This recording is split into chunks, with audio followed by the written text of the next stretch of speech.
going to share a very interesting information with you all.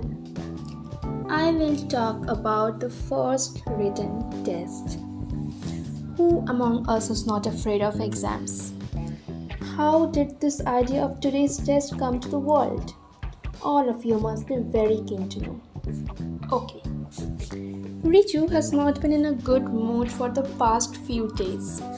No matter what he wanted to do, only one word keeps popping in his mind. Exam. Moses' birthday was last week. Mom left him at his grandmother's place and went to attend the wedding with her sister. His school friend Niladri's birthday was also missed in the same way. Even if he opens the fridge to test a little bit of ice cream at noon, his mother forbids him. Why? He might catch a cold and not be able to attend the exams. Playing in the field? No. The pressure of exams has closed its door long ago.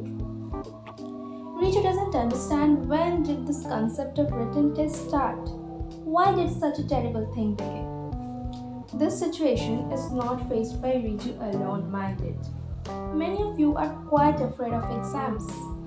But when you will know about its beginning, then maybe the intensity of your fear might lessen. The first test in the world started in our neighboring country, China. The time was sometime after 100 AD, when the Sui dynasty was ruling over China. The kings decided that they would appoint a few workers in the monarchy to manage the administration. Then began the test for selection of suitable and qualified people. Whatever nomenclature was made in Chinese, its translation to English was Imperial Examination. The subject of the test was Confucianism. One had to read those books. The reign of the Sui dynasty ended within a few decades. But what it left behind was the test. When the Chinese traveler Yuan Sang came to India in 630 AD, there was no system of written test in India. But at that time, examination system was very common in China. Japan was under the rule of the Tang dynasty. In Japan, one of the poets of the Heian period reminisced about exams. The experience of passing the imperial exam was a matter of ecstatic joy, according to him. But, be it China or Japan, there was no provision of written test for the common multitudes, that is us. Candidates were selected only when recommended by their sponsors. Sometimes they were allowed to sit in exams to showcase their achievements.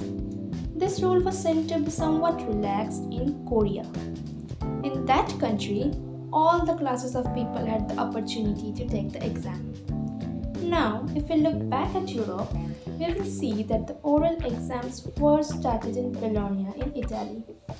But the written examination started much later in 1702 AD. And it started at the Trinity College, Cambridge. At that time, France was the center of education and learning in Europe. Just after the beginning of French War in 1791 AD, the written exam started. We all have heard of Adam Smith's name to be related to capitalism.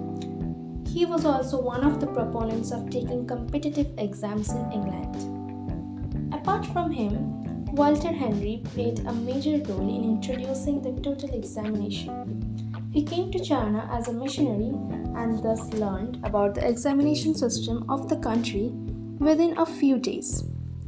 He was the one who created the Civil Service College in Britain. Examinations in India started to become very prevalent since the time of the British. Everyone knows from reading the history books that how English East India Company came to trade and commerce and became the king in India. This company wanted to recruit employees from among Indians through examination. It has also been announced that those who will pass will be trained in civil service colleges abroad. And Rabindranath Tagore's grandfather Satyendranath Tagore passed that exam. And he became the first Indian to return to India as an ICS.